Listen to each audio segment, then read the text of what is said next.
honored to have on the show tonight, Patti Height. Patti, you there? I am. Thank you for having me, David. Thanks for being on. Patti, you were a little girl, roughly 6 years old. You were attracted to playing with boys, okay? And you, to the point where you really wanted to be a boy. And you looked at yourself in the mirror one day, and what'd you see and what'd you think? Well, it was even prior to 6 years old that I wasn't able to distinguish that there was actually a difference between me and the boys that I was playing with. I thought we were exactly the same. I was able to physically do the same things that they did, throwing the balls and climbing the trees, all of that, which, many little girls are at that point. That doesn't mean anything.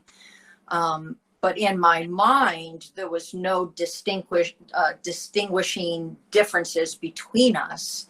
And so it was when I came to the recognition that my body was actually different than theirs. That was around 5 or 6 years old.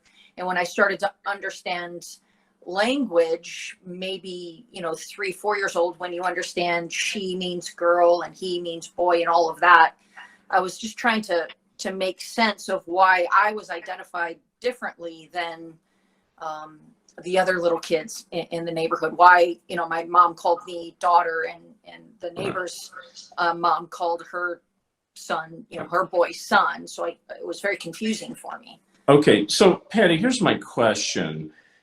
Is this kind of a natural progression of, let's talk about women and as a lesbian, because you are a woman.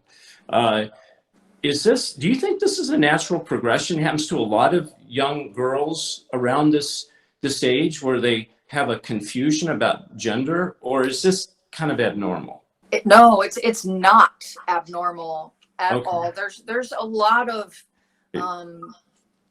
little children that they just can't differentiate between sex. It was called sex back then, but now it's called gender, which I think is very dangerous. But statistics show that young people who have gender confusion, once they make it through puberty, over 90% of them no longer have that same gender confusion. Okay, so what you're saying is probably 90% of us kids growing up, male or female, we're exploring. I mean, because it's an innocent openness, innocent exploration. But what happens is, I don't want to put words in your mouth, but I talk about this a lot, is the demons come in. Demonic deception comes in on a child and can take them to a higher level and possibly over the edge. Well, anything that comes in that's deception is from the father of lies. Yes. Or you were talking earlier about truth and what is truth. I like to say, who is truth? Because Jesus doesn't just tell us the truth. He literally is the truth. So when people hate the truth, they're actually hating Jesus, which is, he told us that people were going to hate him. And if we were his followers, people would hate us too. So it's not necessarily that they hate that we're talking about truth. They hate who truth is, which is Jesus, because the Bible tells us in the Gospel of John that they would rather darkness than the light of the world, who Jesus is also the light of the world. And so just, so any deception that comes is coming from the father of lies, which would be demonic. Absolutely. My whole life was built on deception. So Patti, and I want to talk about that. That's what I want to bring up. You had a lot of anger. There was some sexual abuse in your world. And also, what about your relationships with your parents? Let's take one at a time. You were angry because why? Well, let me just put this out there for any parents that might be listening. When I talk about my perception of what happened in my home and the reality of what happened in my home, this isn't me trying to say my parents were horrible. This isn't me trying to say everyone who's gay has bad parents. That is not what I'm saying. But for me, this is my story, and I can't get around it. It's my story. So the relationship I saw between my parents was one where my father belittled my mother and verbally abused her. And so because I was so young, you know, children are sponges, right? We're always learning and trying to process. And so because of the way my father treated my mother, verbally just putting her down horribly, calling her horrible words, useless, worthless, ugly, you know, all of that, I perceived that that meant all women were stupid and useless and ugly and crazy and lunatics and all of that. And I didn't want to be that. Well, why would I want to be like my mom? Because, you know, my mom was the representation of femininity. So I detached from her, which meant I detached from femininity because I didn't want that. I wanted to be strong.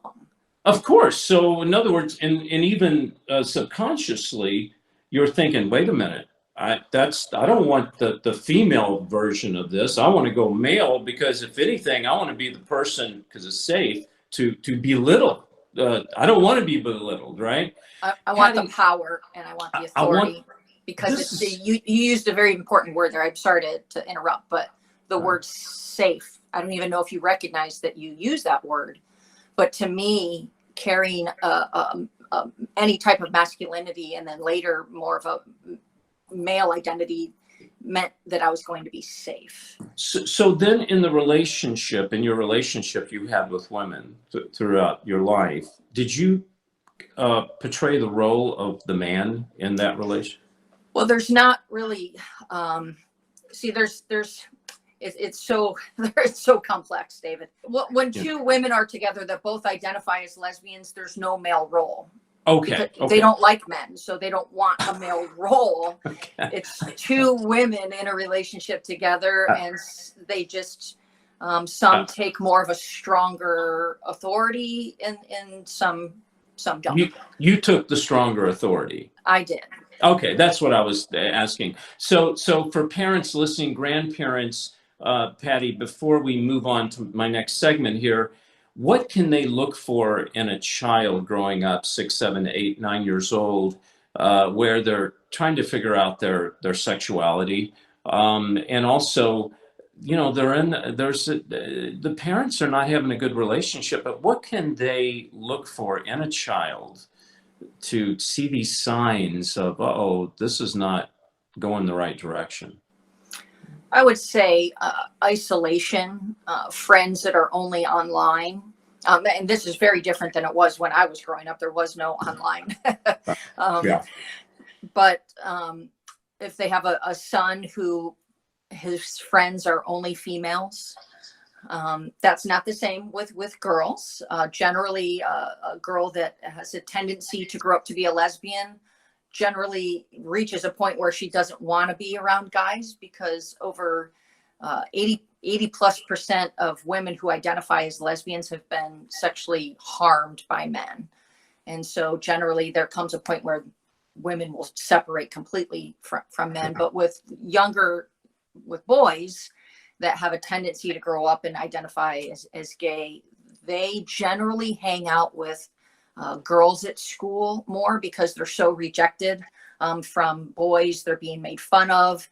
They don't have the same mannerisms and characteristics as boys. Generally, boys will explain something maybe using one sentence and 10 words, where a boy who eventually identifies as gay will just extrapolate with more words, use a whole paragraph instead of a sentence.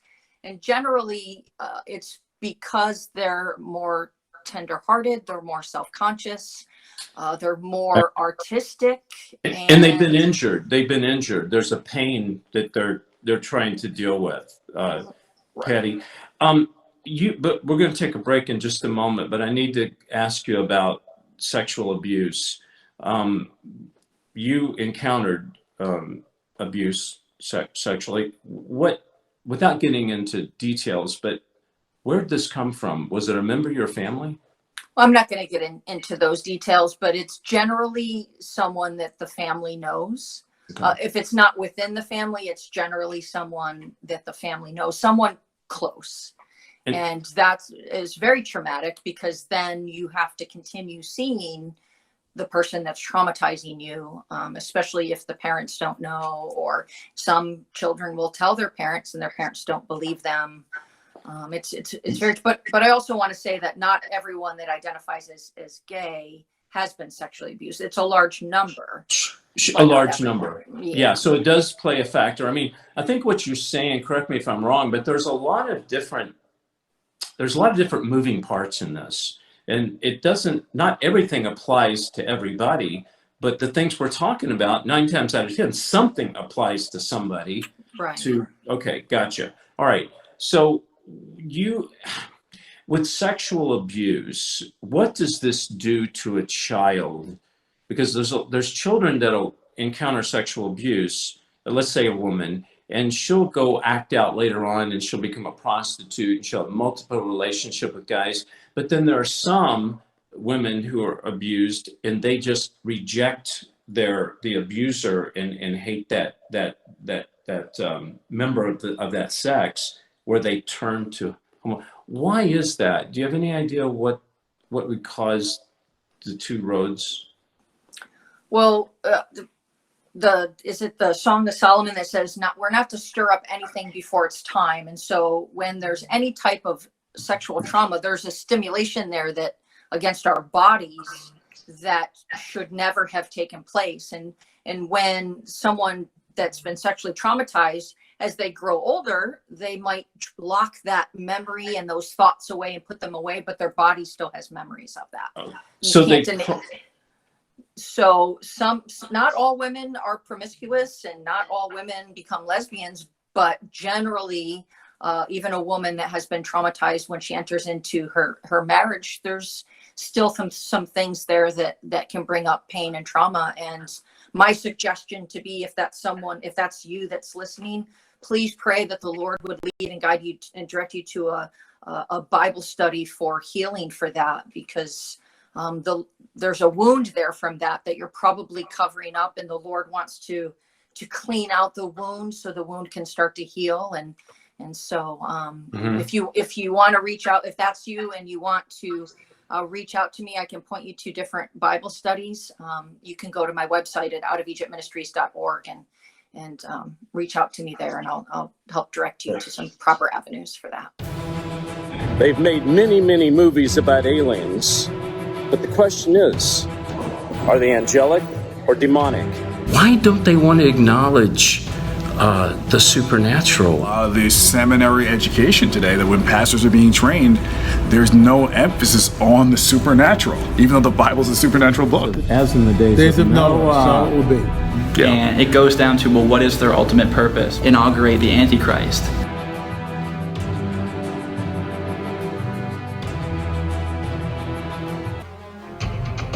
If you're like me, and you're tired of organized religion, the same kind of preacher preaching feel-good sermons, I'm a mom raising 2 kids, and I want them to hear the truth. I'm a gatherer right here on David Heavener Live, every Monday night, 8 p.m. Eastern, where we learn what it means to be a real Christian, to cast our demons, heal the sick, and fight the good fight. I'm not famous, and I'm certainly not rich, but I am a child of the living God, and I stand on truth. I hope you'll join me and many others right here on David Heavener Live, where we learn to use our God-given power. I've come to chew gum and kick the devil's rear end, and I'm all out of gum.